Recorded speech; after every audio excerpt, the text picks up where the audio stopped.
Christmas will never be the same. Twerk the center, twerk the center, twerk the center, and his little elf crew. Twerk the center, twerk the center, twerk the center, and his reindeer too. Twerk the center, twerk the center, twerk the center. You know what to do. Twerk the center, twerk the center, twerk the center. Just twerk at the center. Twerking is the sin, I gotta twerk it like this. What's up, everybody? I'm here in Paris. Kidding, I'm in my apartment and I haven't had human interaction in at least 2 weeks. So on that note, let's get started. Back with a favorites video to show you all exactly what I use. Like, I know BS. I don't want this like, oh, these are just cute products that I like. No, this is literally what I like and use at each step in my own hair care regimen. I got a question yesterday as well, and I want to answer this very quickly. I know you got things to do, sis. But over on Snapchat, WillOnAWhim, sis, follow me. Somebody asked me, how do you create a hair care regimen? Like, what is it that you do? What I do? And it's honestly pretty simple. There's a template that people use, and then people just sort of customize it to fit them. 4 or 5 general parts. So you gotta wash your hair, there's moisturizing your hair, strengthening your hair, and then there's trimming your hair. Cleaning involves a sulfate-free shampoo, a regular shampoo with sulfates in it, a conditioning co-wash, or some other cleanser. Moisturizing involves regular conditioners, leave-in conditioners, and deep conditioners. And strengthening your hair involves hair masks, protein treatments, prayers to God. And trimming your hair involves tenacity, bravery. Also some really sharp trimming scissors. Let's watch this vine together. Hey, let me see what you have. No! LOL. And so that's typically what a hair care regimen is. I'll put a template down below for you to customize it for you. But I have already customized that template to fit me. And so I have some products that fit in that template to help me keep my hair healthy. And that's what I want to show you all today, okay? So let's go ahead and get started. So like I said, the first step is to learn how to clean your hair. Based on whether you're high porosity or low porosity, the products in your hair care regimen are going to differ. Me? Huh?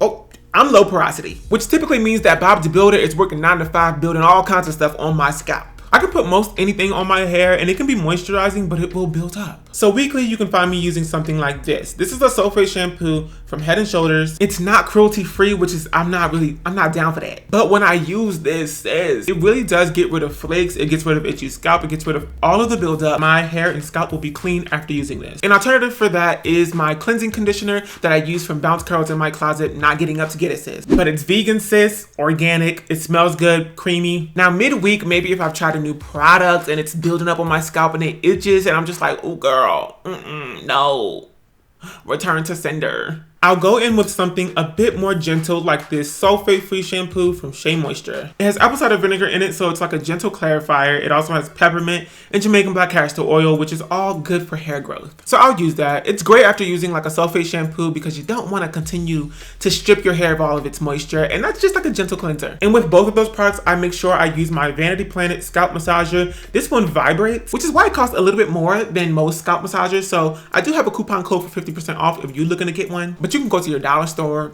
Amazon, anywhere really, and you can find one, but it just won't vibrate. After a whole week of going with your scalp itching, it feels so good. Moving right on into the conditioning part of my hair care regimen. This is kind of my favorite because it's like you get to see the moisture come back, like the life coming back into your strands. This part includes leave-in, regular, and deep conditioners. Don't play yourself like I did thinking that I could just put some regular conditioner on my hair for longer than 5 minutes, then maybe it would turn into a deep conditioner. No. Congratulations, you played yourself. A deep conditioner is usually formulated to penetrate deeper into your hair strand so it can moisturize from the inside out. Regular conditioners are usually a temporary immediate solution. So this is what I use. It's from the Cocoa Cream line at Carol's Daughter. There's no silicones, parabens, petroleum, mineral oil, artificial colors, which is all great in a conditioner. Now, one thing, there is isopropyl alcohol in here. What? You played yourself. That is not correct. Oh my God, like why? You know what I mean? Why does my favorite product have to have literal rubbing alcohol in it? I feel betrayed. So I don't know, I've been trying to find like an alternative, and so I've been using this conditioner from POROSITY. Just know that this is bomb, and I'm sure it's expensive. I don't even know the price of this because they gave this to me. I went through this whole process of customizing a conditioner for my hair, and I kind of really like it. Huh? I kind of really like it, okay? It's really good. Okay.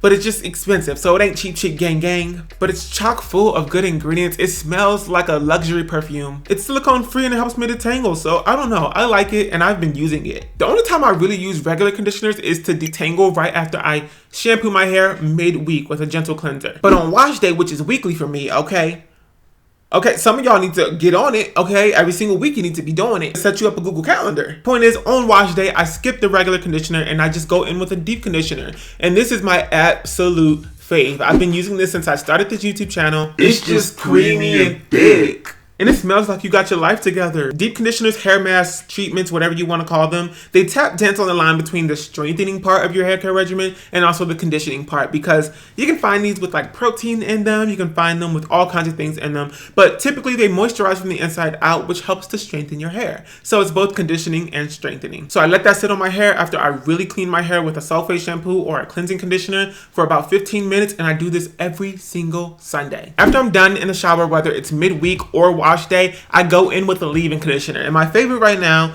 is Cantu's Coconut Curling Cream. A lot of people have mixed reactions, but it really depends on what your hair porosity is, whether you're low or high, and also how much of this you use. I use this sparingly and I'm low porosity, but this is so good. And this is what I'm loving right now. Like, this is what I'll pick up right now. I also use the Jamaican Black Castor Oil leave-in conditioner from Shea Moisture, but that's a bit more thick, and I tend to use that more in the summer than I do in the winter. There's no mineral oil, no sulfates, parabens, silicone, phthalates, gluten, paraffin, propylene. It's a relatively light, creamy substance, and it just does me good. This next product I'm going to show you isn't really a part of my hair care regimen to keep my hair healthy. I don't care. This is my channel. I say what I want to say, and you can't control me. This is my favorite gel, okay? At the moment, it is the Extreme Wet Line Gel. I found out about this not too long ago, and I've just been using it ever since. It's the Clump Daddy, y'all. Okay, it just gets your curls right in line. It has a firm hold. It has aloe vera, no residue, alcohol free, and I don't really get flakes with this, okay? I use it after I put in my curling cream if I'm doing like a wash and go. Here's a picture. Gels like this belong to a class of products called stylers, okay? So if you ever want to, do a little trick with your hair on your head, you'll pick up a styler. So for blowouts, for wash and goes, for braids, things like that, if there's a product for it specifically, it's most likely a styler. You don't necessarily need it to make your hair grow, but it does make you look cute. So that's literally it when it comes to using products for my hair care regimen as somebody with low porosity hair. Because I am low porosity, my hair strands have already a lot of protein in them. So for the strengthening part of a template hair care routine, I don't really use anything but my hair mask that I showed you all earlier to moisturize my hair. Now, if you're high porosity, you might want to go for a protein treatment maybe once a month, or have a deep conditioner that already has protein in it. And I guess you could say that protective styling, so braids, buns, things like that, also help with strengthening your hair. And the last part of the regimen is trimming. Trimming your hair is so important. You need to get rid of those split ends because one, they don't help you retain any moisture. You're putting product on your hair and it's not going to retain it, okay? Split ends are usually broken cuticles that literally cannot fill up with moisture. They don't look cute. They don't feel cute. You need to cut them off. So this is what I use. These are my trimming scissors. They're really tiny, actually. People typically use this on their eyebrows to trim their eyebrows. I got this in my beard trimming kit, but these are really, really sharp. So it's important that you find scissors or trimming scissors that are really sharp. And these work perfectly for me. I can cut my little curls one by one, which I do literally every time I see a split end. Bye, have a great time. For those of you who might have questions about how often you need to trim your hair, I would say as needed. But generally people try to do it 2 to 3 times a year. Either way, just remember that split ends are like fake friends. What is this? Split ends are like fake friends. Cut them off. Okay, you guys already know that I've been running this campaign to support foster youth this December so that I can give some foster youth some natural hair therapy or some products or something like that. Don't really know how I'm gonna siphon out the money, gonna figure it out.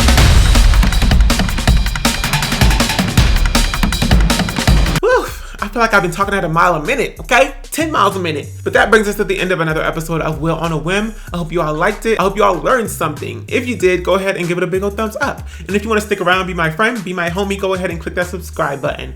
And don't forget to follow me on Facebook, Twitter, Instagram, and Snapchat. Hey. And I'll see all of you back here tomorrow for another episode of Vlogmas. But until then, bye.